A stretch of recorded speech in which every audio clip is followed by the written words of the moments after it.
Welcome back to Mike and Maurice's Mind Escape. Let us help you escape your mind.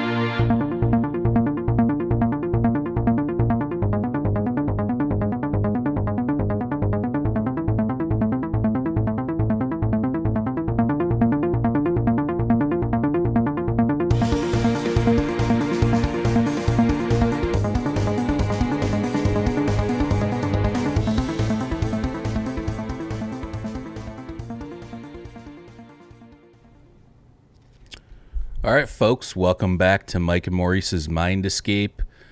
Maybe we need to change that. Maybe it's just Mind Escape. Maurice hasn't been here for a while. Will come back, obviously, but welcome back to Mike's Mind Escape temporarily. We have a special episode today. Lately, we've been doing a lot of our episodes at night, but for this one, we got to make an exception. We have Laird Scranton back on the show.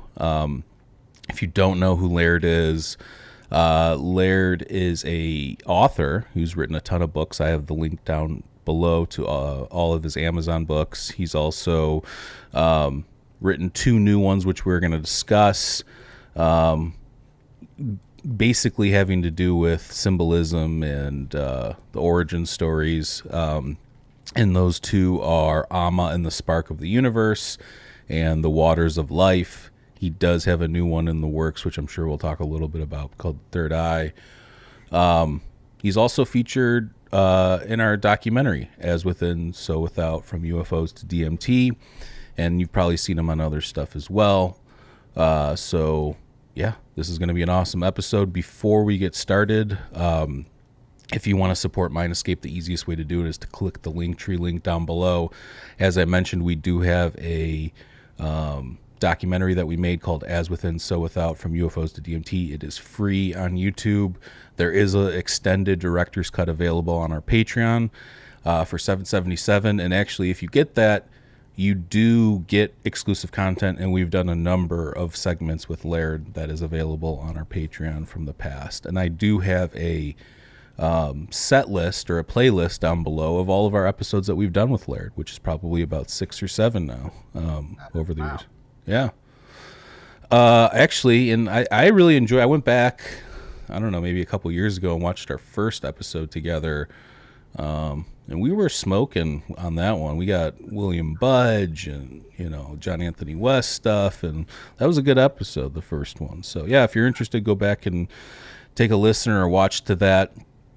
We do have a merch store. The easiest way to support Mind Escape, though, if you're listening on an audio platform, please check out our YouTube channel and subscribe. We do all of our episodes live. If you're watching live right now on YouTube, please check out our audio platform stuff and leave us a nice review. We do have videos on Spotify as well. So without further ado, welcome back on the show, Laird. How are you doing? Thank you very much for inviting me on. I've been looking forward to this all week. Well, that's awesome to hear. So, early when, like I mentioned, some of the first episodes we had on, we focused on like the Dogon and the comparative stuff between other cultures, whether it be Egypt or whatever, just like crossover within the symbolism and metaphysics and stuff like that. Lately, you've been focusing on kind of like primordial energy or, creation myths, that kind of stuff. Why don't you give us a little bit of an overview of your more recent focus and stuff like that? Okay, my entry point into these studies, what I do is I do comparative studies of cosmology. That I realized early on that all of the classic religions preserve elements of a common set of instruction. It's Buddhism and the Dogon culture and other cultures claim that in ancient times, a group of informed teachers provided global instruction to various tribal groups on concepts of creation, concepts of cosmology. Cosmology is the way in which a culture explains to itself how creation came about. When the Dogon are talking about creation, they're talking about 4 different things. They're talking about how matter forms, how the universe forms, how biological life forms, and how consciousness comes about. So the Dogon turned out to be an excellent entry point into this kind of a study because their culture, first of all, their culture is a kind of an umbrella over a number of classic ancient cultures. And the second thing is that they have a societal imperative to preserve original forms. And so my studies, basically what I do is I take an explicit claim on the part of one of the ancient societies, and then I test that against how the other ancient cultures understood the same symbolic element. And what the Dogon say is that their symbolic cosmology describes how matter forms. And so I could see immediately back in the 1990s that their description of an atom was scientifically correct, and their description of the components of an atom, which are protons and electrons, was also scientifically correct. And so I asked myself, what are the possibilities that the whole descending structure that they describe could be scientifically correct? And so I spent the last 30 years basically trying to test that and trying to demonstrate it. So just real quick, a skeptical person might be like, whoa, how would they know such a thing? I would point out, this is just my own thoughts on it, but I would point out that we're living in a world right now where we don't understand the underpinnings or the mechanism. So philosophers, neuroscientists, astronomers, everybody's trying to figure out what's going on here. And you have kind of this battle right now, which is like idealism, or the idea that consciousness is first, versus the idea of materialism or illusionism, which is consciousness is just a byproduct of biological function. I would point out I lean on the idealistic end of that, and I would point out if mind is first or comes first, then you don't need all the other stuff to kind of come to some of these conclusions. In my opinion, you can, there's other ways around that. So I don't know if you have a thought on that. Well, the perspective that's actually represented, and the recent books, Alma and the Spark of the Universe, The Waters of Life, and the new book I'm working on called The Third Eye. By the way, your icon is right on point. It centers on the things that I'm talking about. The concept of the two eyes and the concept of the third eye, all are right on point. The outlook is that a single cluster of dynamics of energy are responsible for the four creational themes: the formation of life, the formation of consciousness, the formation of matter, the formation of the universe. And the outlook compares to how yeast produces bread. The dough rises because the yeast grows. It's not a fair question to ask which came first, the growth of the yeast or the growth of the bread, because they happen simultaneously. They're intertwined concepts. The outlook in the traditions I study is that consciousness is a byproduct of the energies, but the energies are manifested forms, that prior to the energies, all that exists is a state Rene Wayan calls Omkara. Hinduism defines it. It's a trifold state. It compares energetically to the state that Hawking energy produces when it evaporates from a black hole. And the manifestation of magnetism and electricity then has a potential to create consciousness in the way this outlook works. And so it works sort of like a weed. You know that a weed, if you drop a seed for a weed in any environment that is conducive to its growing, it's going to grow. And that's the way consciousnesses seem to work. But because the same energetics that produce matter produce consciousness, Hinduism and groups like that interpret matter, everything, all the creational aspects to happen within consciousness.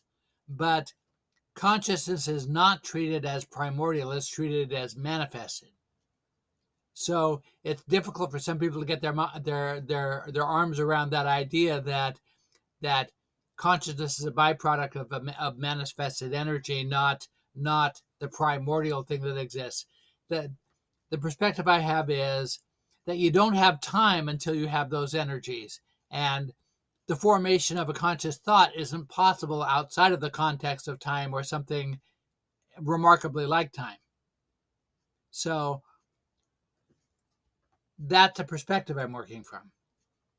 Now, from the Dogen perspective, the Dogen system, my entry to it is from the top down, talking about the atom, the electron, and tracing things downward. But in fact, if you were talking about it properly, you'd start at the bottom and work up. And the way it works from the bottom up is there's a cycle of energy that is exactly parallel to the way water works. Actually, the Dogen flatly say that. Marcel Griol, who was the French anthropologist, published a diary of his initiation into the Dogen tradition, and he called it God of Water. This is absolutely about water. If you look at science, everything science says about electromagnetism, magnetism, electricity is expressed in terms of water, about the flow of electricity. They're using water terms frequently, repeatedly, again and again and again to describe what happens with energy.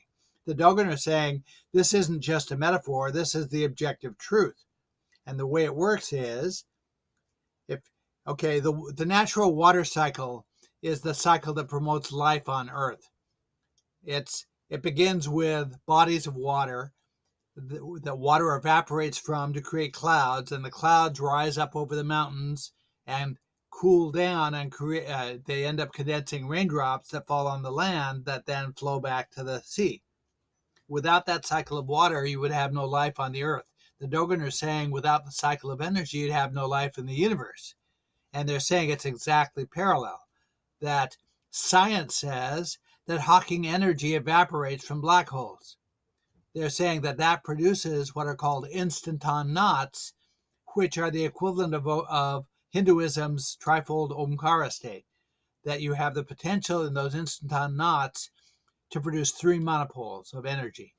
And so when those condense in the materializing aspect of this phase, you produce 2 monopoles that become a magnet and 1 monopole that becomes electricity. And those 3 monopoles together are the equivalent of a proton-electron pair. A proton is just a tiny magnet, and an electron is an electrical monopole. So you begin with the black holes, you evaporate the energy into instanton knots, you condense the energy from the instanton knots, just like raindrops are condensed from clouds. Even the Egyptians represent it with exactly the same shape that science represents, the formation of a droplet of water. It's the shape of a hemisphere. Those droplets of water then get distributed out into the material domain, and eventually that comes back around to reproduce the black holes that produce the instanton knots. There's a cycle here. From a materializing standpoint, what happens is we're starting with a domain of superconductivity. Superconductivity is a situation where magnetism is dormant and electricity is unresisted. We have 2 energies here, and we have a cycle of energy that moves from one of them being dormant and the other one being unresisted to the other one being dormant and the first one being unresisted. So we move from a state of superconductivity to a state of what's called superinsulation. Now, in the superconductive state, you have a perpetual cycle of electricity that is moving ultra fast.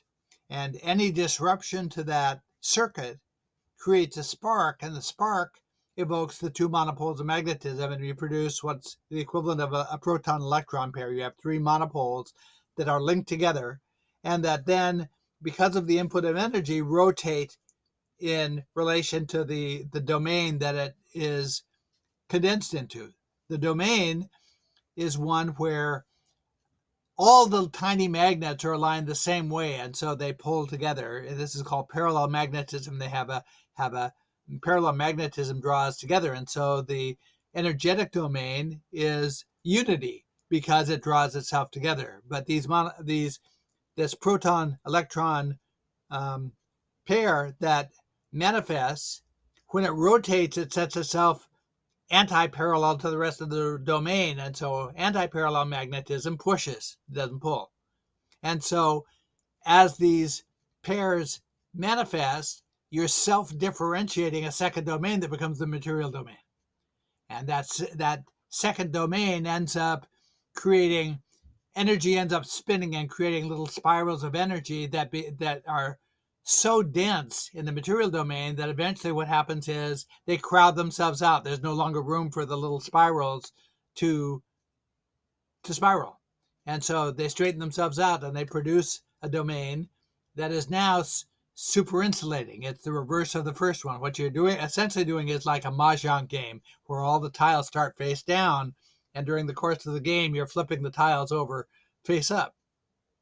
Well, that's what's happening with magnetism. All the magnetism starts face down, and then as you materialize it one by one, they turn over and they become face up, and now you have a domain that's the opposite of supermagnetism, is superconductivity. So that's what the Dogon are describing, and they describe it symbolically. The Dogon cosmology is a match for the ancient Egyptian cosmology, and it's a very close match for the ancient Buddhist cosmology, and there are lots of parallels to Hinduism and groups like that. The system begins with a philosophy in India called Samkhya. Samkhya is a counterpart to yoga. Yoga is sort of the personalized version of the cosmological philosophy of Samkhya, and they both use the same terminology to mean exactly the same things or to mean parallel things. And so what happens with energy in a person is understood to be parallel to what happens to energy in the universe. So this cycle of energy that moves from superconductivity to superinsulation creates an almond-shaped figure. It's called a beat frequency. And that almond-shaped figure is at the very heart of all the ancient Egyptian cosmological references. Osiris, the name of Osiris is written with two glyphs that read the seat of the almond-shaped beat frequency. Isis, the name of Isis is defined in terms of bringing or how can I say this, promoting that beat frequency without Osiris. Isis and Nephthys, her sister, in one of the ancient Egyptian myths, were responsible for reviving Osiris. And this is a cycle of energy that peters out and then reinvigorates itself. You can see it best expressed in a hydrogen atom. Now, we're at the stage in the Dogen references. Okay, early on, when we were talking about atoms and electrons, a person like me who was basically had science education through the 6th grade is perfectly capable of recognizing that as being science. They have it exactly right, and the Dogen provide diagrams to support the concept of electrons and protons that look just like an electron orbital in a hydrogen atom. So you could take the Dogen descriptions and the Dogen drawings and substitute them for paragraphs and diagrams in Stephen Hawking's book, The Brief History of Time, and you wouldn't change his book substantially. The Dogen and the Buddhists have this information exactly right. So when you get to this proton-electron pair is scientifically is an unstable combination, that it can only survive a short amount of time. And what happens is that the electron ends up getting forced out of the proton-electron pair and ends up orbiting the proton, and you create a hydrogen atom. Well, all of that energetics, there was a 1927 paper written by a French physicist named Louis de Broglie, where he noted that he had done calculations and realized that you realize that an electron that orbits a proton and a hydrogen atom can take different orbital levels. It's constantly changing orbital levels from very close to the proton to very distant from the proton. And those stable orbits coincide mathematically with what are called the resonance points of the energy. Resonance is this idea, the idea that if you have a wave of energy that is happening at a certain frequency, that every frequency of energy that's an even factor of that original frequency is resonant with it. All of these orbitals of the hydrogen atom are points of resonance. They're the place where resistance disappears, and they're the place where light can escape from a hydrogen atom. And so consequently what happens is when we, looking from our perspective, try to observe an electron in the hydrogen atom, the only view, even though the electron is constantly shifting from orbit to orbit, the only view we ever get of the electron is in one of the stable orbits. That's a huge piece of Heisenberg uncertainty, that anytime we try to look at a particle, the energetics are forcing our view of the particle to see it at the point of resonance, whether our observation causes it to actually shift, or whether because light escapes at that point, we're getting a misstated view of where the particle is. Yeah, I know Sean Carroll, when he describes it, it's almost like this cloud of uncertainty, as opposed to like what you said, like we learned almost like looks like a model of the solar system. He's saying it's more of like a cloud of uncertainty, kind of what you're saying. Right, except that the uncertainty part is what's up for grabs. Einstein and de Broglie and Schrödinger, okay, de Broglie's paper back in 1927 formed the foundation of Schrödinger's quantum theory.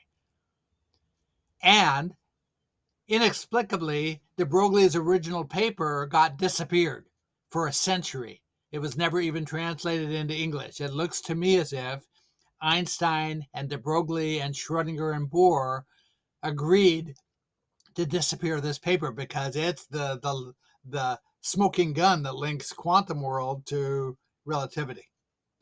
From de Broglie and Einstein's point of view, this is entirely causal. It's not probabilistic. And the way it's causal is, I can give you an example. When you drive in your car, if you roll down one window, you hear a wonka, wonka, wonka, wonka, wonka, wonka sound. That wonka, wonka, wonka sound is called beat frequencies. It's the same function that causes the musical notes that we recognize on a musical scale. There are all sorts of frequencies between the musical notes, but the ones that are coherent to us are the 7 notes of the musical scale. Well, energy works exactly the same way. That anytime you have 2 frequencies of energy that are in phase with each other, which is what electromagnetism is, that's magnetism and electricity in phase with each other, it creates those beat frequencies. And those beat frequencies is self-differentiation into photons. And that's why energy, we perceive energy as being dualistic. It has a wave-like aspect and it has a particle-like aspect, because the waves automatically evoke these little almond-shaped segments that self-differentiate the electricity. The orbitals in the hydrogen atom sit at the points where the equivalent of those photons are defined. The resonance point is a resting place for energy. And the Egyptian hieroglyphic language defines this very specifically as the place where light is emitted, and so we're able to get a view of it. In Hinduism, those beat frequencies are represented as literally the lights of the quantum world, the lights of the domain we can't directly perceive. Have you ever ran these ideas past like a physicist, or like you ever bouncing these ideas off of? I don't need to, because Louis de Broglie wrote all about it. No, I know you don't need to. I was just curious if you like ever talk about this with people that. Yeah, no, I've spoken. Okay, in 2017, a Quebecan physicist named Andre Michaud was the one who brought to the public's attention that this paper in 1927 had existed and got disappeared. I've had email contact with him to talk about this stuff. So he's sort of the man in this case. But there's a whole set of these 1920s, 30s era physicists who personally witnessed all the progression in the theories of physics.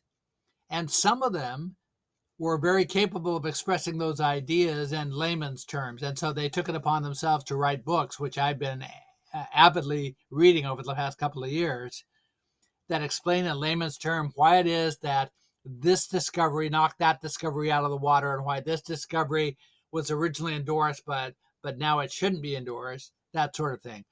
So you've ended up with a situation where even though de Broglie, or even though Schrodinger's quantum theory rests foundationally on the perspectives of de Broglie, there's a camp of physicists, the major camp of modern physicists, endorse the idea that because we can't measure certain things, that there's no causality below a certain point, which is really a stupid idea.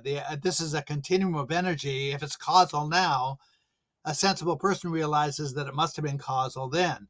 De Broglie and Einstein and Schrodinger in private said, look, this is all ultimately causal. We just need to figure out how it's causal. It's not probabilistic.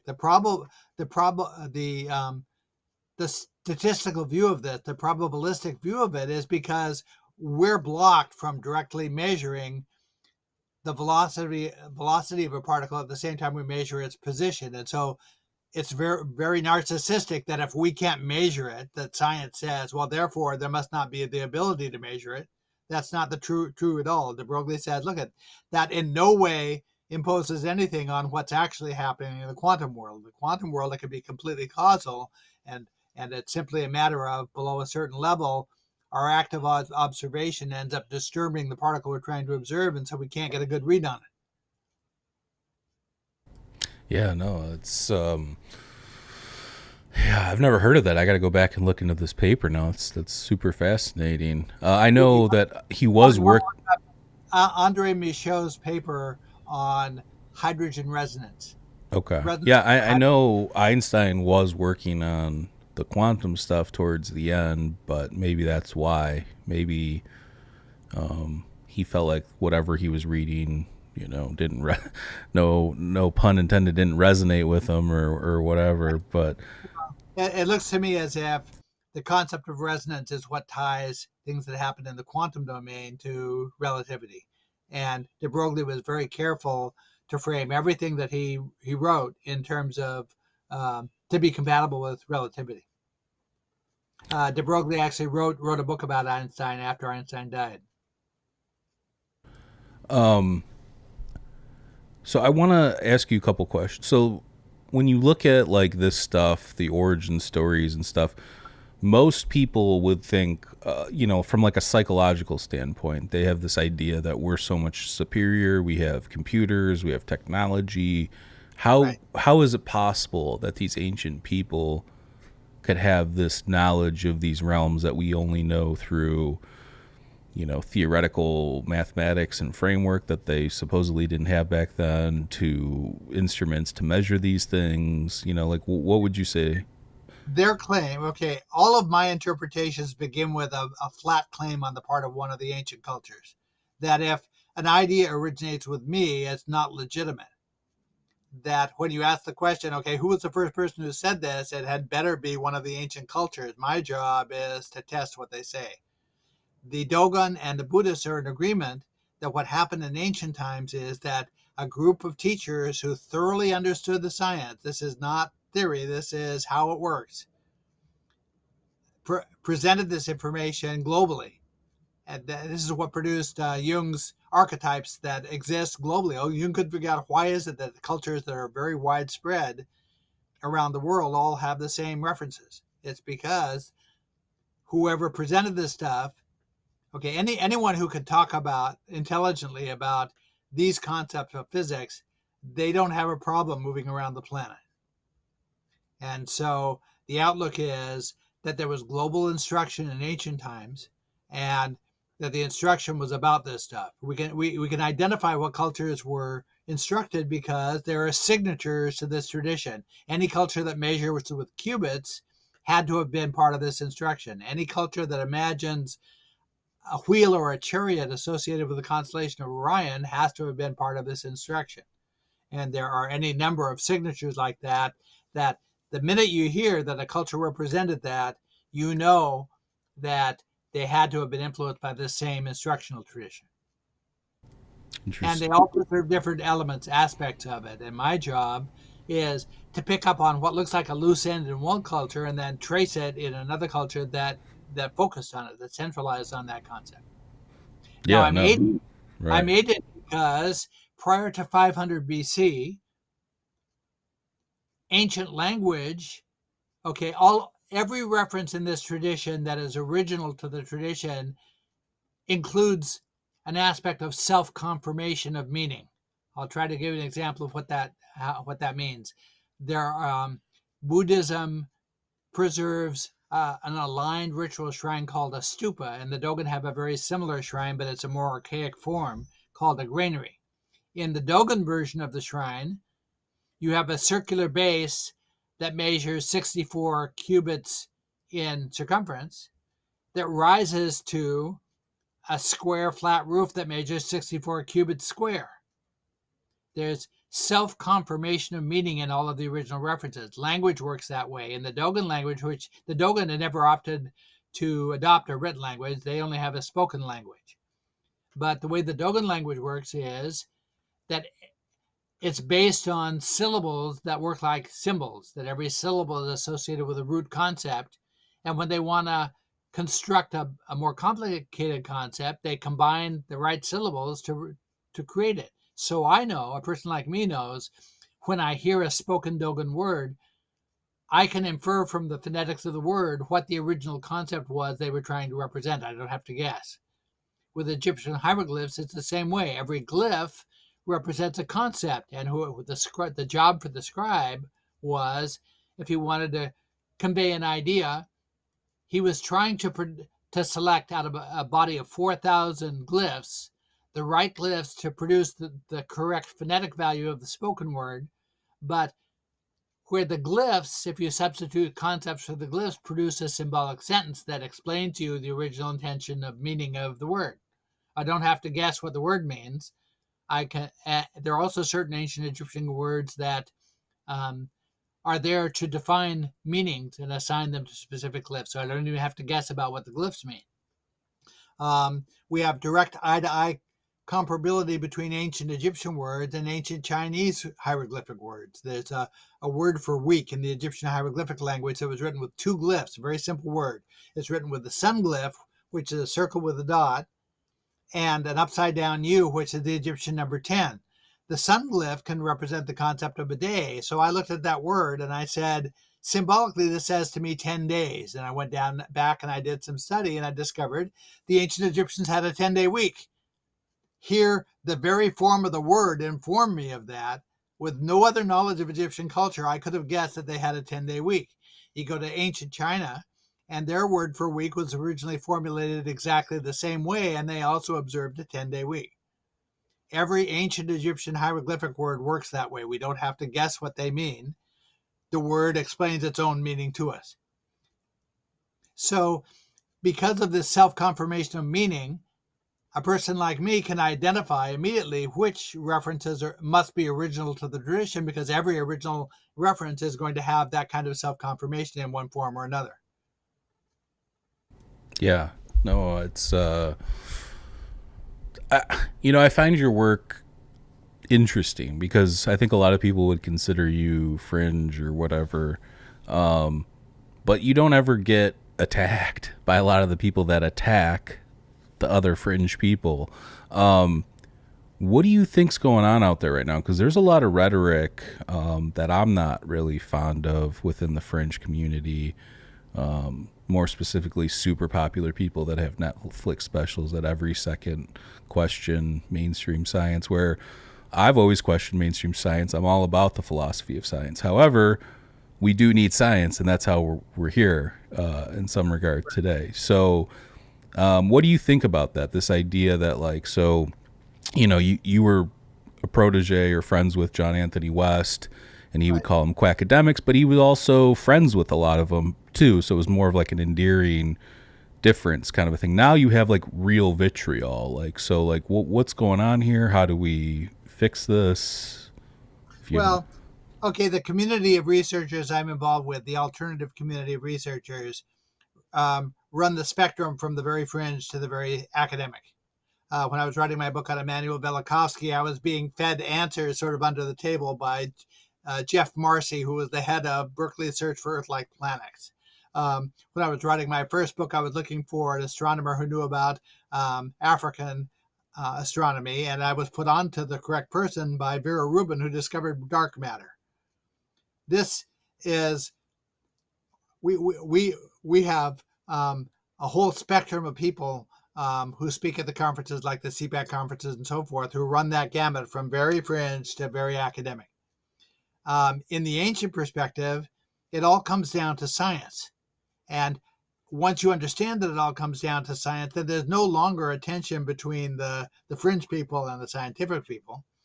But people will ask me, well, what do the mainstream scientists think of the things you write about? And I say, well, first of all, the alternative researchers are making progress on their own. We don't necessarily need approval from academic scientists to pursue that. For instance, the Dogen references implied that there is a concept of energetic dimensionality. I'll try to explain what this is. When Einstein says that materiality is based on 4 dimensions, 3 of those are linear dimensions. It goes from 2 points that define a line, to 4 points that define an area, to a set of points that define a volume. But he attaches to that a dimension of time, which has no physicality to it at all. It's an energetic dimension. Well, so Einstein effectively introduces us to the concept of energetic dimensionality. On the non-material side of this scale, we're moving from Hinduism's state of Omkara, the instanton knots that are represented by 3 monopoles, to magnetism that's represented by 2 monopoles, to electricity that's represented by 1 monopole. We have descending geometry, but we also have descending dimensionality. We know that because magnetism and electricity express themselves perpendicularly to each other, and that's a function of dimensionality. So there's a dimensional difference between magnetism and electricity at the bottom of the system. So in the Dogon and the Hindu system, the Hinduism has a figure called the Vajra. The Dogon have a symbol called the Kanaga. And these are representing how 3 levels of energetic dimensionality meet at a point with 3 levels of physical dimensionality, linear dimensionality. And that point where they meet is the concept of the geometric point, which from the standpoint of our scientists has no dimensionality, but from the standpoint of the system has the aspect of duration. It has energetic dimension. It has the aspect of duration. It's not linear, but it's energetic. Yeah, I don't disagree. I think my question lied more on the point of, so like you have some of these fringe people that don't have any basis in what they're saying. You've done research, you've read the books, you know the science, you talk to people. I would consider you a legit, real researcher. I'm saying there's people that are more popular than anybody that have no background or underpinnings in any of this stuff that are speaking crazy things. We ask them, in your own words, what would you say is the top fact that compels us to see the thing your way? And if they can express that, then they're legitimate. And if they can't, they aren't. Interesting. Yeah, like I said, I see a lot of vitriol, and I feel like a lot of the fringe isn't embracing the challenge of looking into the mainstream stuff and picking out the blind spots. I feel like they're just watching 2 YouTube videos on why mainstream's wrong, and then they run with it. It's like you have to know both sides. Quantum physics enfolds the blind spot. Quantum physics, our inability to measure those 2 values of a particle at the same moment, it represents one of the blind spots. Heisenberg said that causality depends on the assumption that we will always be able to measure this stuff with accuracy. To which I say, Heisenberg, you're full of shit here. That what you just described are the assumptions of science, not of causality. Science insists that we have to be able to measure with accuracy everything, but that's not the way causality works. Causality might be perfectly unimpeded at the level of the quantum domain, and our inability to measure it says nothing about that. And de Broglie agrees. Specifically, he flatly says that in one of his books, that our inability to measure a thing doesn't mean that it's ultimately unmeasurable. All it means is that science has broken down, that there's a blind spot for science beyond which we can't go. Yeah, I would agree with that. And actually, I mean, all metaphysics is future physics of some sort, right? Right.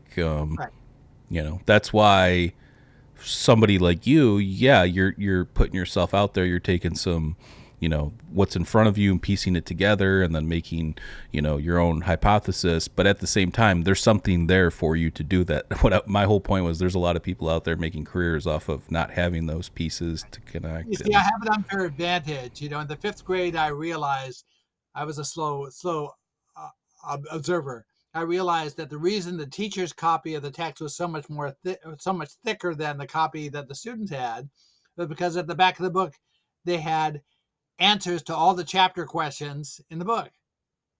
Well, I have an unfair advantage because the ancient languages give me objective answers to all these questions. If I don't understand a subject, I can go to the Egyptian hieroglyphic dictionary and look it up. I don't have to know it. And then once I have what the Egyptian word says, I can test that against what all the other cultures say. And now, I have the Dogon language, which also will affirm it. I have Buddhist references that will also affirm it. I have Hindu references that will also affirm it. I'm now at a point where I was amazed. I can now read Rene Wayan, who is the go-to guy for metaphysics. I can read Louis de Broglie critically. What is it? Yeah, the Rene guy, so just so people know, you've referenced him a few times. That was the French anthropologist that first came in contact with the Dogon, correct? Rene Wayan was a French metaphysicist, and he speaks from the perspective of Hinduism. He is the acknowledged authority on his Hindu symbolism and practices. One of my sources is a book called The Symbolism of the Stupa by Adrian Snodgrass of the University of West Sydney, Australia. And Rene Wayan is Snodgrass's go-to guy whenever he has to justify a perspective on something. Wayan understands how metaphysics work. Wayan is the guy who says, look, consciousness can't possibly be primordial. It has to be manifested. And then he provides you with 3 chapters of explanation of why it is that consciousness has to be a manifested form, not a primordial form. Interesting. So how, I know we've talked before, you've given us your background, you went to Vassar, you are interested in the stuff. Like, how did you really get into it? Like, have you always been interested in these topics? Like, when was your first contact with like John Anthony West, or like when did you first start becoming part of like these circles? Or I came out of high school regarding myself as the least spiritually connected person I knew. All of my science background, actually the critical part of my science background, came by the time I was in the 6th grade. I was fortunate. I grew up in Salem, Oregon, and their solution to what to do with the child who might be bored in class was to hire a team of teachers who were cross-qualified in multiple disciplines, and then farm them out to the schools. And in the schools, they would pluck 10 4th, 5th, and 6th graders out of class for an hour and a half in the middle of every day and teach them anything they wanted to learn. I was taught microscopy and chemistry and biology and psychology and geology and marine biology and coding and everything you can possibly think of. We were allowed to pick the next unit that we wanted to learn. It was, I was taught by a guy who would be what you would get if you crossed Michael Rennie from Day the Earth Stood Still with Charlton Heston. So 90% of what I do in my studies, the Dogen studies, rests on what I learned when I was those ages. And those science teachers taught me a few critical points. The first is the concept of entertaining a perspective. Okay, that if you're faced with a scientific question that there might be 5 answers to, I was taught that the job of the scientist is to start with the presumptions of each of the possible answers and then follow along where those presumptions lead you to. It'd be the equivalent of Aristotle. If you were trying to show me a shortcut to work that you said would save me 10 minutes, and you try to take me down a dead-end street as part of that shortcut, it's not my job to say, oh, no, you got to stop there. I know this is a shortcut. It's my job to set aside my objection and follow where you're leading me and see what happens if I neglect my own objection. That's the job of the scientist. Yes, famous Aristotle quote, it's a mark of an educated mind to be able to hold ideas and not believe them. Right. So modern skepticism, the problem is as soon as they bump up to against their first objection, they think they're done.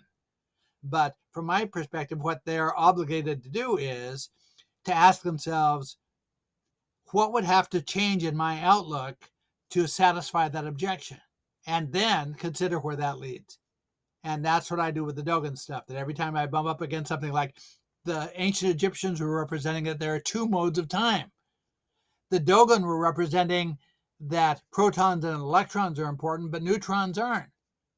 It took me decades to understand that a neutron is just the lowest resonant form of the protons with the electron, and they counteract each other's electrical sign, and so you end up with a net zero charge object that essentially is a proton-electron pair. So my job is, when I bump up against one of those things that makes me scratch my head and say, how can this possibly be, to then examine what would have to change in my preconceptions to allow that. And then that takes me in the right direction. So you grow up in Salem. You're in these special classes where they teach you whatever you want.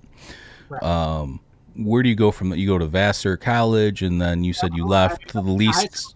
High school in Portland, which is okay. Salem was very provincial. Portland was very cosmopolitan, relatively, in the context of the Pacific Northwest. From Portland, I could do anything I wanted, including go to Vassar College. So then I went to Vassar College, which I'm very pleased that I did, and I gained a lot from it. But in terms of my education, what's really important to my education and all this stuff happened before that. One thing Vassar College did for me was I had equivalent offers from Stanford University and Vassar College. And Stanford wrote me and said, okay, as part of your financial aid package, you're going to work in the dining hall. And I thought, well, okay, I can do that. I've been working in a restaurant during high school days. Vassar wrote me and said, as part of your financial aid package, where would you like to work? And I said, I'd like to program computers. And they said, okay. So that was characteristic of the difference in outlook between the two schools, and it's a big piece of why I chose Vassar. So I graduated, and my English degree was not worth a whole lot to me in the business world, but the computer skills were, and I ended up eventually starting an independent software consulting firm. I wrote custom business software for businesses, about 200 different businesses over the course of a couple of decades. So writing a program is essentially working with symbols.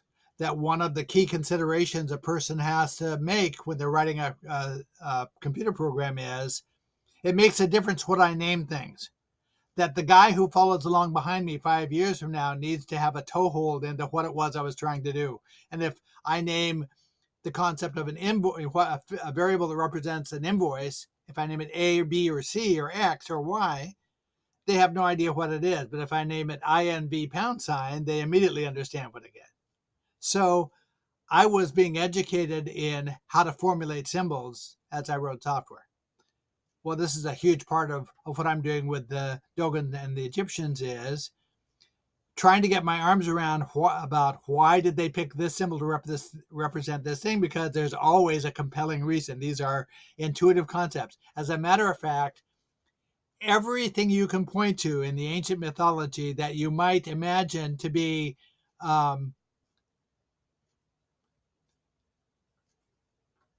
looks like we might have lost you. No, we're here. Go, you keep going. Everything that you might imagine to be a particularly intuitive metaphor, it turns out is not a metaphor. When you get down to the bottom of how things work, it's objectively the truth about how things happen. I'll give you an example. That there's an ancient myth that crosses cultures that we see a little piece of in Genesis. The myth involves a goddess who sleeps just below the surface of the water. And the first glow of light that precedes the dawn induces her to open her eyes and see the light. This is the let there be light aspect of Genesis.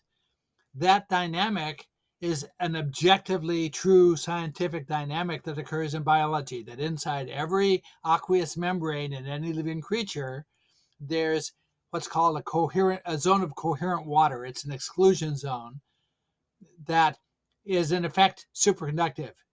That what happens is that infrared light, which is the equivalent of the first light of dawn that precedes the sunlight, breaks down the water molecules that are in the aqueous membrane and feeds this zone with those components of the water molecules, all aligned the same way magnetically, which is what the Dogen say causes superconductivity. Superconductivity is simply a matter of getting all the magnets aligned the same way in the right way.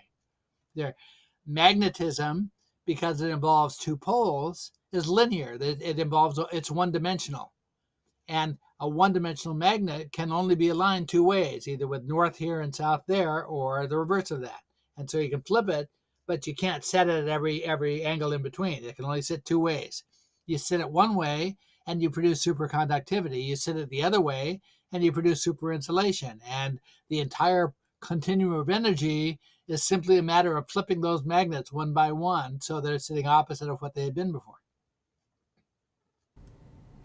Interesting. So you go to school, you're interested in programming computers. That was the difference in why you chose Vassar over Stanford. Right. And then you get out of school. What then? Did it take a while, or? I'm working as a software designer. I feel that I have no intimate connection at all to this material, although I posted a picture this week on Facebook of a rug that we picked 40 years ago to put on the floor of our computer room. And the rug, the pattern on the rug, are the two critical shapes that are foundational to this energy cycle. It begins with three dots, which equate to those three monopoles that manifest. And then it also includes a series of almond-shaped figures. That if you know that much, you've got the whole continuum of energy ultimately. A stupa shrine or a Dogon granary shrine is a way of representing three-dimensionally what happens there. That the how can I say this? The symbolic dynamic that happens with those shrines is you're shifting the equivalent of the particle up to the center of the top of the shrine, and that's what happens energetically when we try to observe any particle in the quantum domain. That we're causing it to either shift or to appear to shift to the resonance point. Yeah, the observer effect, right? Yeah, but the popular modern perspective is we're creating our reality by doing that.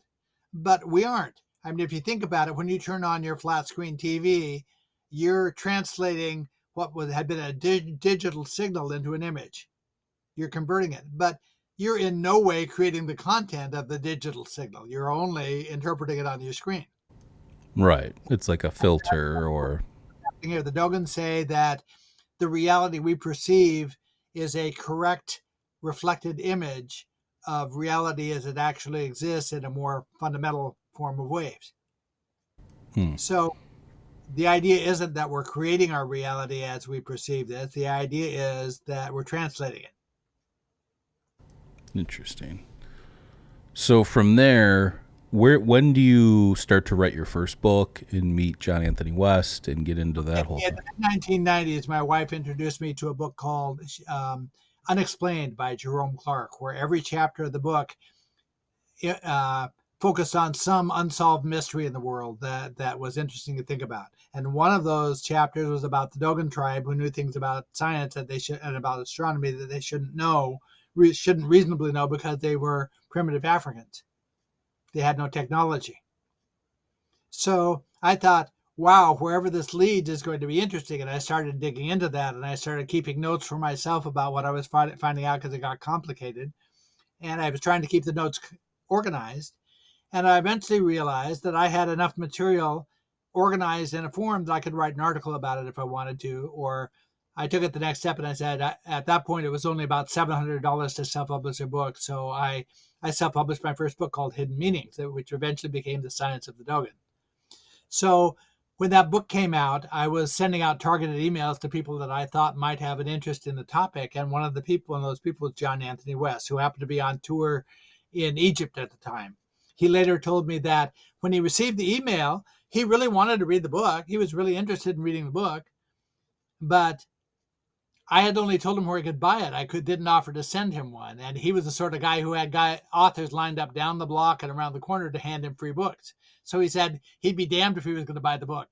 So he got back to the U.S. and he realized he lived 45 minutes south of me in the Hudson Valley. So he phoned me one night. My wife saw on the caller ID it said West, John, and she said, "Holy shit! Here's John Anthony West calling it." So she picked it up, and we talked for about 45 minutes until I finally offered to send him a book. So he invited us. I sent him the book and he read it, and then he invited us to come meet him at his then home in Athens, New York. Athens is where they filmed the new War of the Worlds. So we drove down there on a very cold, snowy January day to his apartment in Athens. And we got there and found out that he'd arranged for the Magical Egypt tour team to film the first meeting. And that meeting became episode 8 of Magical Egypt. There I was walking into having to meet this guy who was my idol and explain a complicated set of concepts to him, but it was to be filmed. Oh, that's awesome. Yeah, that's awesome. So and go ahead, sorry. No, go ahead. No, I was just going to say there's an awesome interview with another friend of the show, Soraya, from Where Did the Road Go, where you and John Anthony was that Soraya's house or your house? John's house. Oh, John's house. That's right. And you're all sitting there. It's a really good video. I recommend people go check that out. The irony was that Soraya had a hard time finding the right street to turn on. So where did the road go? Some synchronicity. I wonder where we got the title. So no, that's fascinating, and that's kind of what led me to your work was through all that stuff. So a couple other people recommending it through the show and stuff too. So, but you know, the interesting thing to me is when you look at everything that's going on, it seems like people are slowly, I don't know what I want to say, but like losing their religion. Or maybe things don't have meaning. You can even go back to philosophy and Plato and Socrates, whoever you think was speaking, says it's dangerous for man to not have like a higher power to believe in or to answer to or something. So right now you see this idea that none of this means anything and everything's just material and blah, blah, blah, blah, blah. So when I look at your work, I think, you know, maybe we don't need religions, but maybe we just need a different understanding or a new mythology, not that in like a fake way, but just like a new understanding of things of that nature. Because I think that there's a lot of people out there that don't really want to even look at the technical aspect of things. So they want a nice story, you know.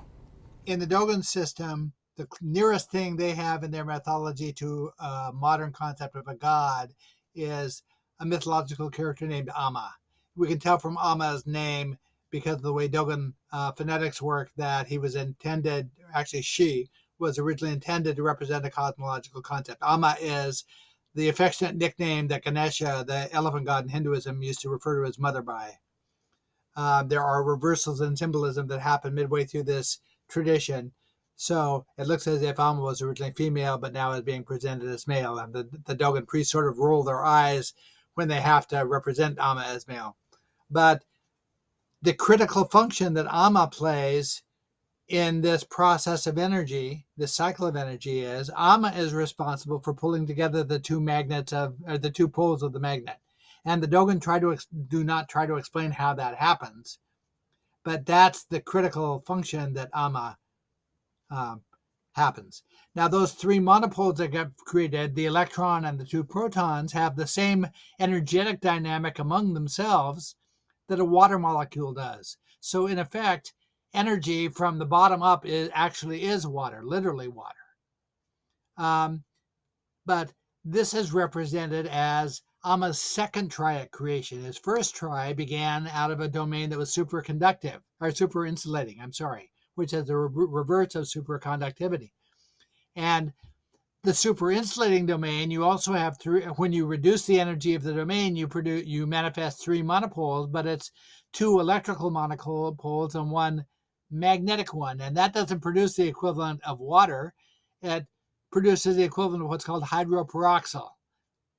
The Dogons say that Alma's first attempt at creating matter failed because it didn't produce water. And that symbolically, literally true. That because magnetism is treated as primary to electricity, you start with the domain where magnetism is unresisted, and the evocation of those monopoles produces hydroperoxyl, and that doesn't create a material domain. But as soon as that flips itself, which it naturally does, to a superconductive setting, now every interruption of this electrical cycle ends up creating monopoles that manifest as matter. And it's all, we can trace it from instanton knots to an atom and beyond. As a matter of fact, this cluster of dynamics of energy plays out on all scales. I'll try to explain that. Okay, if we take a minimal dimensional view of those dynamics, we get the clearest sense of what's going on with them. For instance, at the level of the superconductive domain where those monopoles manifest, they manifest and they rotate and they extend outward. You really only have one possibility that compares to any of the concepts of physics we care about. The extension of the electrical component outward is the source of the extension of space or expansion of space. The pushing of that monopole outward is the equivalent of gravity. Gravity is actually treated as a push, not a pull. The outlook is that in this continuum of energy, what's changing, the critical factor that's changing is the pace of time. And the pace of time is a complicated concept, but the pace of time is progressively slowing down. And gravity is treated as, how can I say this? Gravity is to those progressive differences in the pace of time what buoyancy is to progressive changes in pressure in water. That a buoyant object in deep sea water will migrate to the domain of least pressure. A body of mass in energy tends to gravitate or migrate towards the domain of a slowest time frame. They measure on the Earth, they can measure a difference in the pace of time in millimeters above the surface of the Earth. It gets quicker and quicker and quicker the higher up you go. There's a progressive change in the pace of time. And that's the critical factor as far as ancient Egypt is concerned. Now, time itself, as I said, is complicated because the Egyptians represent 2 aspects of time.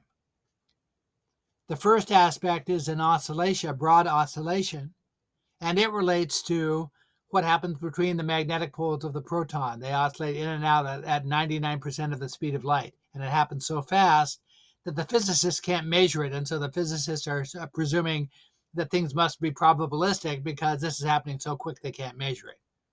The second oscillation is in relation to the magnetism and the electron that's orbiting the proton. That oscillation happens at 2% of the speed of light, and that's the oscillation that, according to de Broglie, has reality to it.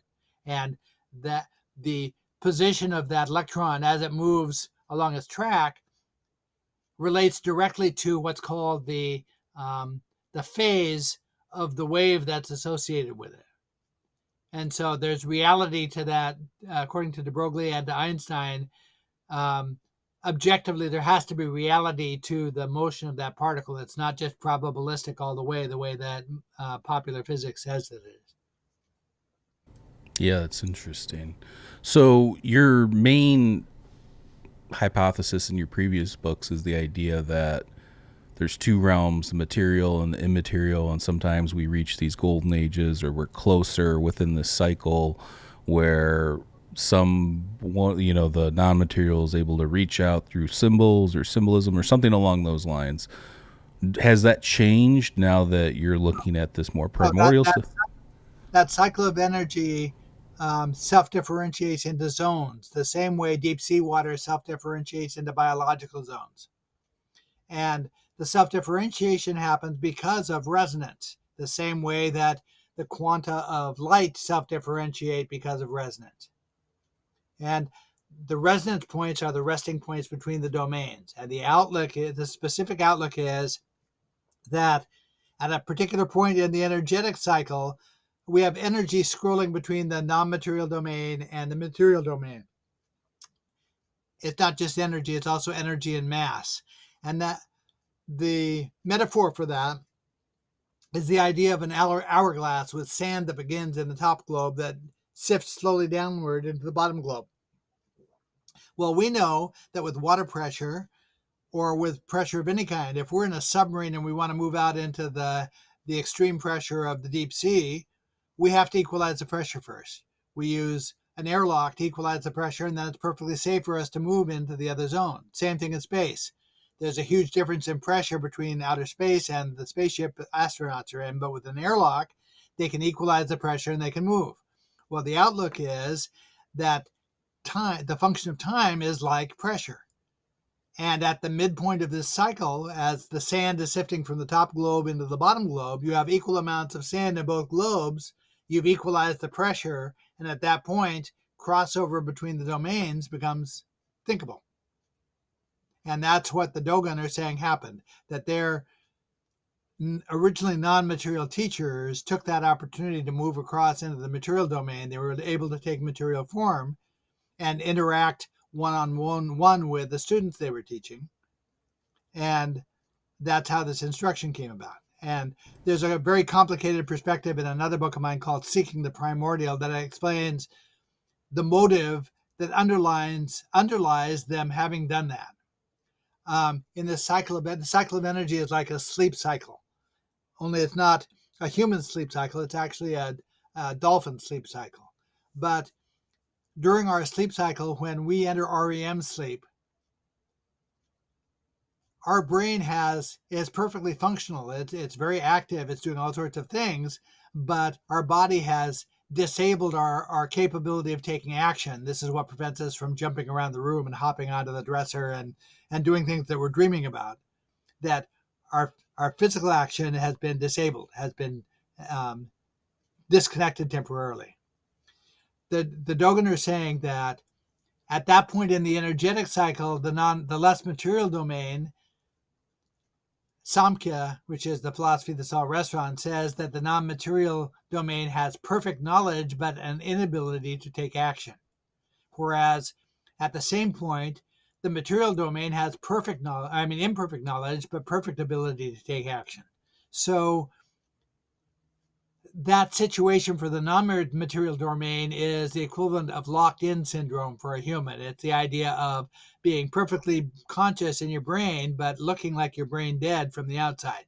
And unless you have a compatriot who knows you're there, it's like being buried alive. It's horrific.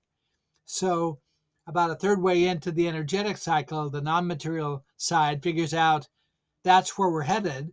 We need a compatriot, and the only compatriot we have potentially is the material side. So we're going to create a structure for society on the material side that will guarantee that they will remember that the non-material side is there at the point where it's most removed from our perception, so that this hand-selected group of esoteric initiates will be able to take action on our behalf at a point where we can't take action for ourselves.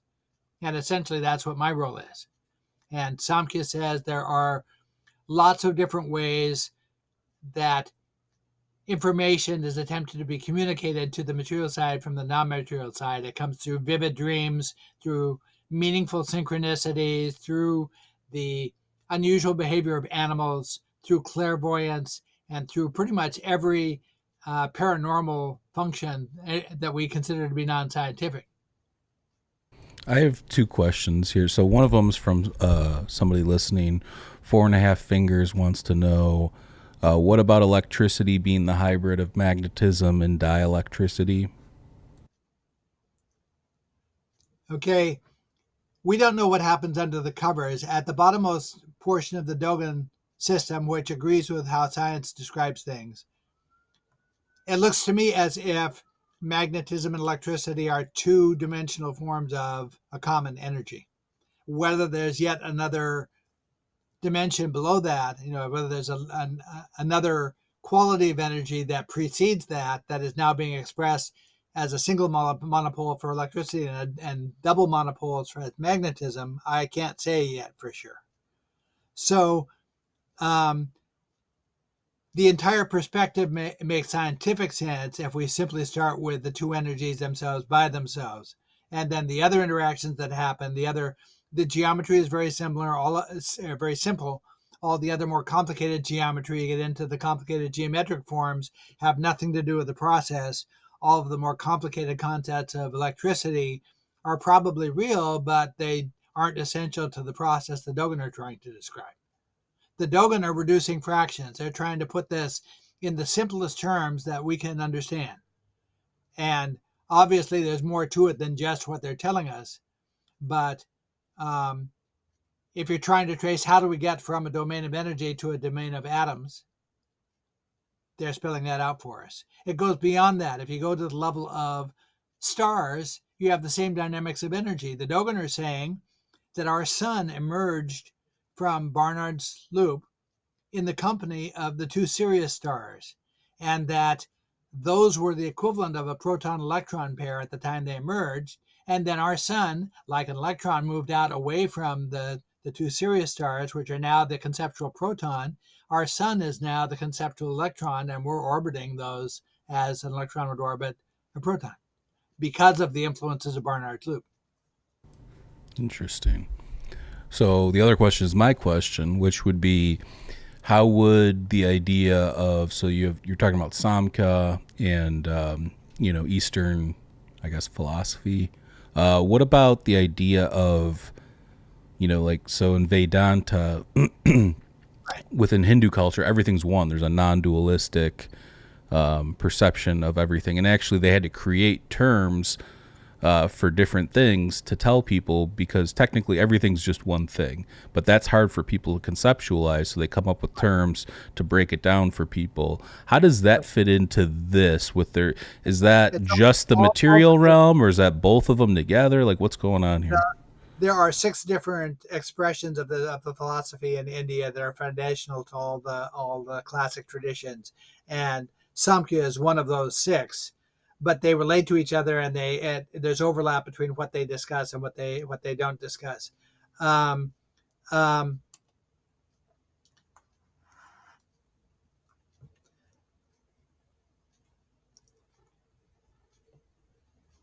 So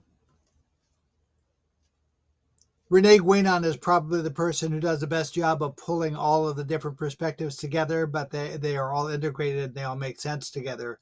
And he'll explain one answer in terms of writing. There are ancient writings. When I say ancient, I mean late centuries BC or early centuries AD, that are the foundation of those Indian concepts.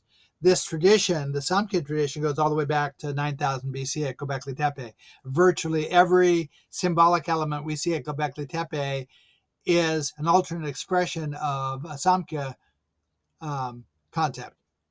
I was saying there's self-confirmation of meaning for original elements of this tradition. At Göbekli Tepe, we have maybe a half a dozen to a dozen different expressions of the idea of two energies coming together, which is what Samkhya restaurant. Samkhya, from my point of view, is a sometimes self-contradicting overview of how the energies work.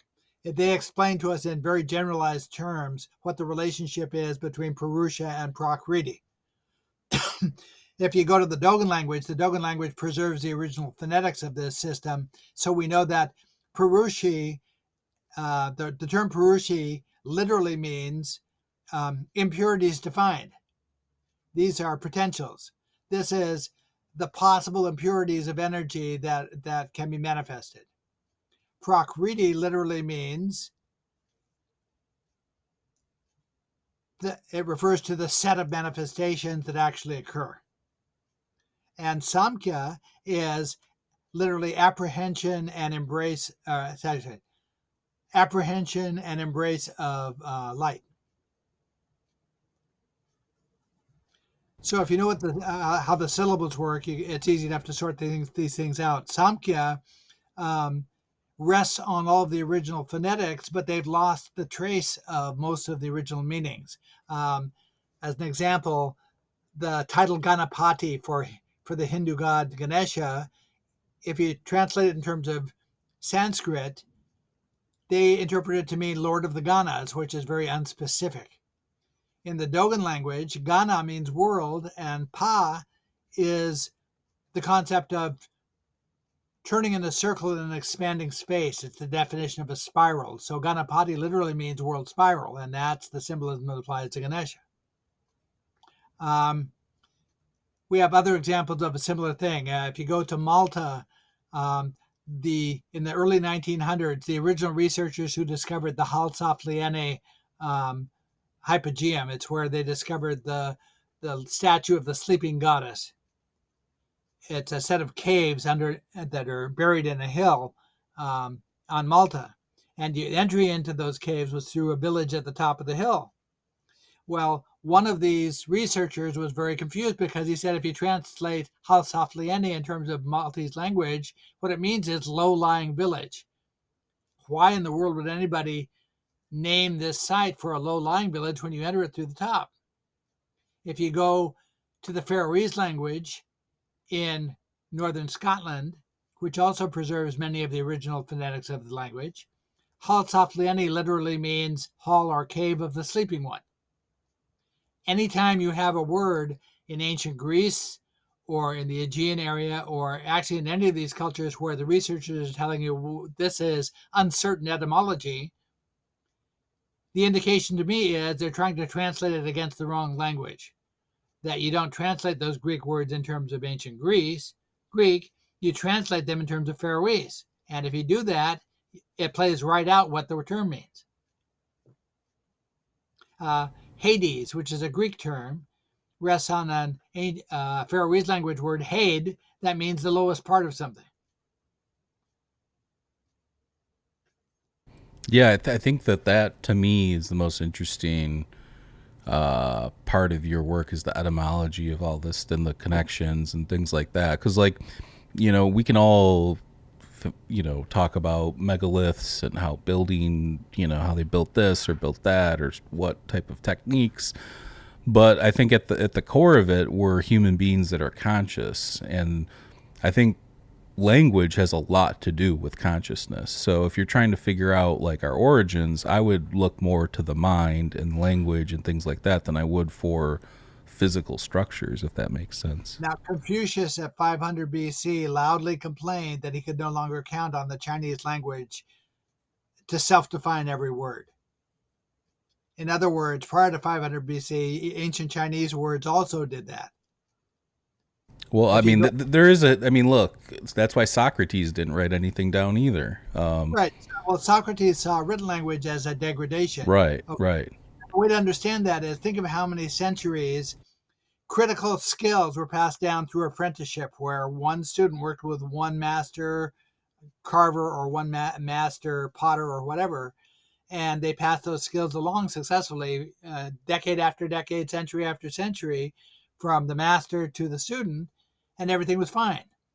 Socrates saw written language as a degradation of that. He said written language is a way for a person to represent that they're an expert in a subject they aren't really expert in. Well, yeah, because that was also like the rise of sophistry and this idea that there were people out there teaching these people skills of debate and rhetoric and things for them to win things. But it was more of heuristic rhetoric because they were just debating to debate to win and not actually looking for truth. Right.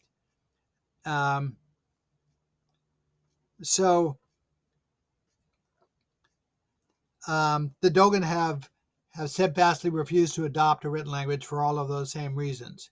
From their point of view, it's a far more coherent system to pass it down orally than it is to pass it down in writing. Also, a written text, if you're talking about information that you're trying to keep secret, a written text is a security breach waiting to happen.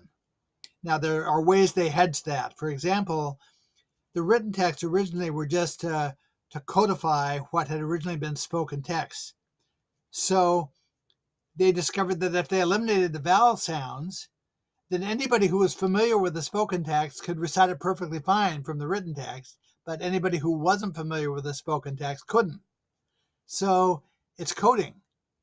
And so all of the earliest hieroglyphic languages omit the vowel sounds. Hebrew omits them. The Egyptian hieroglyphic language omits them.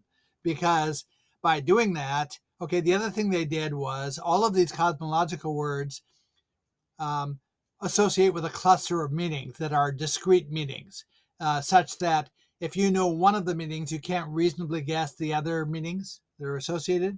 And those meanings hold true across languages and across cultures. So a person like me can positively correlate a word between the Dogon language and Sanskrit, which are very different, because the concepts associate with the same cluster of meanings. It's got to be the same system. And what they did with some of the ancient Egyptian texts is it looks as if they substitute, okay, those play out as homonyms in the English language if you put them into a written text. It's like there, and there. The gods are on the line. They want a word with you. They should stop divulging the secrets. No, sorry, that's our phone again. No, you're good. You're good.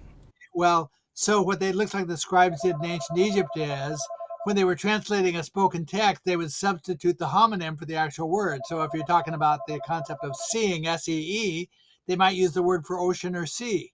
And so now the modern translators come along and they do their faithful translation of the text, and it sounds like gobbledygook. It sounds like nonsense. They have to resort to poetry to translate it because these words don't mean anything in literal context with each other. It's their sounds that are important, but nobody knows what the original sounds actually were. You mentioned Göbekli Tepe a little bit ago. Have you been paying attention to any of these finds at Karahan Tepe? I think just a few days ago, they just unveiled that one new statue or T-pillar where it's like a male figure holding his own erection with like a really big head. And then there's like a pig and like a couple other things. Actually, the Dogon preserve a very highly secretive altar, a large stone altar that there are animal carvings on it that are indistinguishable stylistically from the Göbekli Tepe carvings. Okay, I don't know if you remember this, but we did a whole episode on this where we had comparative pictures that I pulled up too from the Dogon altar, comparing it to the Göbekli Tepe symbolism, and there was a lot of crossover there. The image of that altar is no longer findable online. As a matter of fact, I can't even find the photographer who's credited with taking the picture. I can probably I think I might have it in my Adobe files. I can see if I could. Getty Images won't admit that it was theirs originally. If I have it, I'll send it to you. But anybody that's interested, go back and watch the preview. I forget. I'll have to go back and find the episode. But the whole playlist of episodes we've done with Laird is below. But that image is definitely in one of those episodes.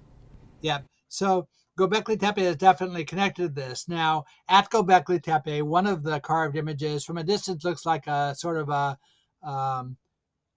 not very well carved letter H. But when you get up close to it and you focus in on it, you realize what it is a picture of two elephants contacting each other. Those two elephants are a highly secretive form of Ganesha in India, China, and Japan called the Kanjiten. They're symbolic of non-material and material energies coming together, which is the very concept of a sanctuary. This is the concept that's repeated again and again and again at the Göbekli Tepe. Every structure there, including the enclosures that the pillars are in, are symbolic of the two energies coming together. Yeah, most people don't know that those are elephants because it's kind of faded away a bit. So people are like, no, it's an H. It's an H. I'm like, I've zoomed in on these as clear as you can get on these things. That was an elephant. And there were actually there's a breed of elephant that was indigenous to southeast Turkey until the late centuries BC. So it's not as if they were carving something they weren't familiar with. We're trying to bring back the mastodon too. Who knows? Now I'll try to explain why the elephants are important. I was talking about the two oscillations of energy that underlie this system. Okay. The best way to illustrate this is at 3200 BC at Göbekli Tepe, the geography of, on Orkney Island in Scotland, the geography of Orkney Island is such that the rising sun and the setting sun, which are symbolic of the linear aspect of these energies, the setting sun sets behind two elephant-shaped mountains that have a gap between them. They're the shape of an Akhet in Egypt. And a person who watched every day at the sunset would notice the sun's position behind those mountains moving back and forth from solstice to equinox to solstice. And at the equinox, the sun sets directly between the two mountains. From that period on, Hinduism adopted as an official principle that important sites were situated in view of two elephant-shaped mountains. The idea was to provide themselves with a natural agricultural calendar. They would know when to plant and when to harvest because of those. And it gave them visibility on these two oscillations of energy on a human scale. So you no longer had to imagine it. You could see it every day in your life. Prior to that time, the same concept was conveyed symbolically using a single mountain that looked like an elephant. You can see that at Elephantine. To this day, from where the temple is on Elephantine Island, you're in view of a mountain that the sun sets behind in that same way. And modern residents of Elephantine Island have texted, we know that summer's coming because of where the sun is behind the mountain. The same thing happened on Malta. You have at Hagar Quim on Malta, you have a megalithic window that frames an island out in the scene that is shaped like an elephant, and the sun sets behind that island, and they're using it the same way. Yeah, shout out. We're talking about Malta. Shout out to Laura, Megalith Hunter on YouTube. If you're not familiar with her work, please check it out. She's been on the show a bunch. She's really interesting. Actually, I'd like to connect you two. I think that. Oh, great. Yeah, but she's like a mix too. She likes some of the more out there things. She lives on Malta, by the way, so she has access. She goes around to all the sites and takes pictures and does all the things. That's great. There's all sorts of things connected to Malta. As a matter of fact, every founding element on Orkney Island at 3600 BC existed in similar form on Malta in the immediately preceding era. It's as if a group of initiates who were educated on Malta moved northward and established the farming community on Orkney. Yeah, we've talked about that on this. We've talked about like Sardinia and like the surrounding Sardinia and Sicily, and right. Just there's these periods of like, they don't know what happened throughout the history, like they call it like not the dark, I forget what she calls it, but like they don't know what happened during a certain amount of time on the island, right. As well as they don't know who the original people were, and there's evidence of possible ritual and entheogen use and things like that. So, well, during that period, there was deliberate, what researchers in the Aegean interpret as deliberate colonization of the major islands for agriculture. And we can demonstrate that's true. At Hagar Quim, the name Hagar Quim in the Maltese language means standing stones. If you go to Orkney, an ancient name for Orkney was Orkneyjar. In the Faroese language, Orca means stone, and Kajarni means to stand or endure. So the standing stones of Stennis were sitting on a place that was named honorifically, or seemingly named honorifically for Malta. When you go to Abydos in Egypt, you have any number of elements that are directly honorific of things that are found on Orkney at 3200 BC. You have burial chambers that are shaped like the Orkney houses, and you have a cemetery positioned in relation to two mountains with a gap called Pega the Gap. That's just like the Orkney Mountains. Seti says that the original name of Abydos was Abdu, which literally meant the desired mountain.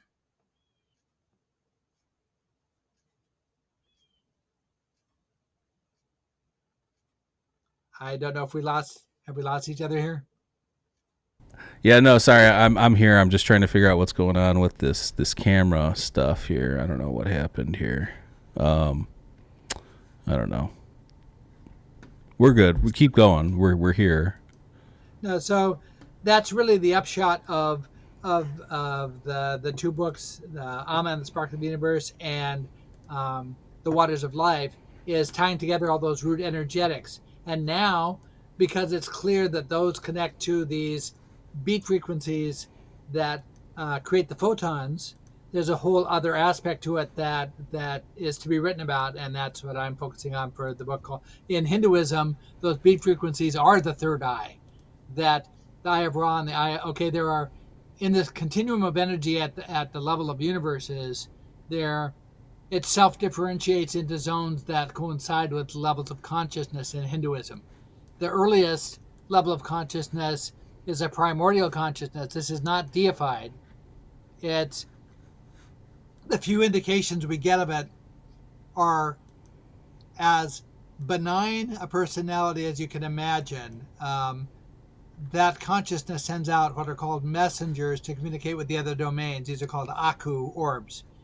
And the Dogon title for those orbs literally means to send to say hello. This is a very friendly consciousness. There's that consciousness in proper cosmological phonetics is called Rene, which literally means energy of the non-material feminine. There's a second level of consciousness at the level of the non-material and material universes themselves that relates to icons of the two universes. Sirius becomes an icon of non-materiality, and the phonetic is Si, and the sun becomes an icon of the material domain. The phonetic is Ra. So the proper name for that consciousness is Sira, or Sira, Sira or Sirah. So we have perspective on at least a couple of these non-human levels of consciousness. Esoteric Buddhism says the final state of enlightenment is grasping that it's all the same consciousness, that our consciousness is a subset of that same consciousness. And in Hinduism, because, as I said, the process is like yeast causing dough bread to rise. You can't properly say that one precedes the other. Hinduism tries to say that all material forms exist inside consciousness, but in fact, the same energy that's causing material forms is also causing consciousness. So these are codependent functions, not sequential ones. You can't say that materiality exists inside consciousness. It happens at the same time as consciousness. Interesting. We've got sorry, I don't know what's going on with the cameras. I think I hit a button and it added an extra window, and I don't know, now it's not deleting, but just deal with it. We're here, we're live, the audio's still good. Somebody wants to know, super curious, has Laird heard of any Randall Carlson's takes on the Vajra and the creation and use of plasmoids? He's doing a thing now with this guy, I think his name's Malcolm Bendel, where they're trying to figure out ancient symbolism and how it could apply to technology, specifically like plasma and stuff like that. Have you seen any of his stuff on that? I'm friends with Randall Carlson. I've done interviews with him before. We've attended the same conferences, spoken on the same venues, had dinner together.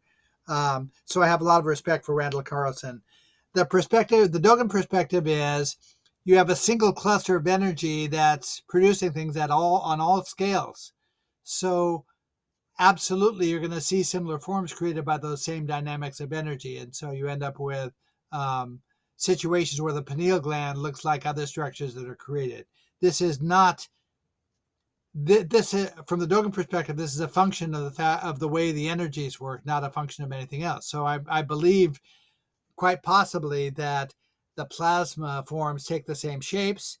I think it's possible that ancient people saw them, but there's another factor going on, which is it looks like during certain periods of the energetic cycle, people are better able to connect to non-material knowledge than we are now. We're at the end of a cycle right now, which is as far distant from it as we can get. The indication is that when we're in closer proximity to non-materiality, that we have more direct insight into this stuff. So they might have gotten it from plasma, or they might have gotten it from non-material information. I mean, communicated knowledge. Yeah. We'll wait and see. I watched he did a recent episode on some other dude's podcast, Concrete or whatever it's called now, and I watched part of it. And what it looks to me is, regardless of it's like produces 0 point energy or some brand new type of energy or whatever, regardless of that, it seemed like whatever he was showing was a more efficient way and probably a more eco-friendly way of producing more energy or sustaining energy, that kind of a thing. Right. And I mean, Tesla testified that there are ways of doing that, and we have to believe he was right. Yeah. I don't know. I want to believe all this stuff, you know. I love all this stuff, but at the same time it's like we got to follow what happens here. And I people want, oh, what do you think about this? What do you think about that? I mean, I have my own thoughts on things. For me, it's like, there's this, I keep going back to this quote because I use it all the time now by Pericles, which it says, time is the wisest counselor, which is true because everything gets sorted out through time. Usually, right. Things can go awry and maybe there's things that pop up and happen. But yeah, for the most part, we're all subject to getting our truth through time, right? Or some variation of it. Yeah, I agree. And there's value in realizing that we might not understand a thing now, but we will eventually. My entire process, as I research and learn things, I have one pile of things that make immediate sense to me and another pile that I want to research, and then a whole other much larger pile of things that I can't have an opinion about right now, but I'm hoping that down the line I'll have enough overview to figure out what they are. And then periodically the right piece falls into place and a whole book's worth of that material pulls together and I write a book. So there's value over time in having patience and realizing that not understanding it right now doesn't necessarily mean we're not going to understand it. Yeah, absolutely. So before we start to wrap it up, you said you were kind of working on a new one called The Third Eye, I believe. Right. That's how Hinduism characterizes this beat frequency, which takes exactly the shape of the Egyptian unbrowed eye. This is not the left or the right eye, it's a central eye. And Hinduism flatly understands it. Rene Wayan understands its symbolism to be that of the third eye. And do you have like a date for when that might come out, or No, I'm only a few chapters into writing it right now, and typically it takes a year or year and a half to write and publish a book. Okay. So, okay. Hopefully next year sometime. Yeah, for sure. Yeah, well, let's start to wrap it up here. This was a fantastic episode. Like I said, we've done many with Laird, like 6 or 7. So if you're interested, you want more of his takes on all this stuff and maybe more in-depth stuff on maybe even some of the megalithic structures and others, cultures and things like that, go check out our other episodes. I have a playlist down below. And yeah, it's always a pleasure having you on. I know we haven't, we had some things come up and I was doing the documentary stuff and it just seemed like we weren't lining up. But yeah, love to have you back on again soon and let us know when your new book comes out. We'll have you back on. Publicize my email address. I'm happy to have people ask me questions by email. Yeah, and you are also on Facebook, correct? So if people want to connect with you, they can friend me on Facebook. I joke they shouldn't confuse me with all the other Laird Scranton. No, yeah, but absolutely. So yeah, you're welcome back on. Obviously, anytime. We'll have you back on when your new one comes out. And we'll keep an eye on all this stuff. Like I said, I like your take. You're a dedicated researcher. You're not just one of these people out here grifting or trying to make $1 or $2. You actually care about this stuff. You're passionate. It comes through your research. So if anybody's interested in this stuff, please go check out Laird's work. Again, he's got stuff on Skara Brae and early Scottish sites. He's got stuff on the Maori. He's got stuff on Gobekli Tepe. So go check out all that stuff. And yeah, we do have a bunch of exclusive episodes with him as well. You can go check them out on our Patreon. For $2 a month, you'll get exclusive content, but for $7 a month, you get a director's cut version of our documentary As Within, So Without, from UFOs to DMT, as well as all that exclusive content. And yeah, just, keep supporting originality and original art and artists and anybody that you see creative out there doing something different. Try and promote that. That's what I've been trying to do. And I'm just trying to think what else. Yeah, so I have the link to all of Laird's books down below. You can find them all on there. And the best way to support Mind Escape is to click the LinkTree link down below. If you're watching us live right now on YouTube, please go check out our audio platform stuff. Leave us a nice review on Spotify and Apple. We do have video podcasts on Spotify. And if you're listening on an audio platform, please check out our YouTube channel and give us a like and subscribe. We do have a merch store, cool designs in there. Go check it out. And I'm trying to think. Yeah, just, again, check out our documentary, As Within, So Without, From UFOs to DMT. It's kind of a different look on the whole phenomena through the lens of the mind and consciousness as opposed to physical craft and the normal, military narratives and stuff like that. So, again, Laird, thank you so much for your time and, what you do and everything. And I look forward to your future books and research. And again, of course. And check out our other episodes we did recently. So yesterday I did one. I had Matthew Roberts on, who was stationed on the USS Roosevelt for the famous gimbal footage that's out there now. He's also in the new Spielberg Encounter series on Netflix, so go check that out. And then we had Matthew Palomari on recently, super interesting guy, talked about ayahuasca and ceremonies in South America and stuff like that and his relationship to that community. I'm trying to think who else. Adam Butler, excellent episode.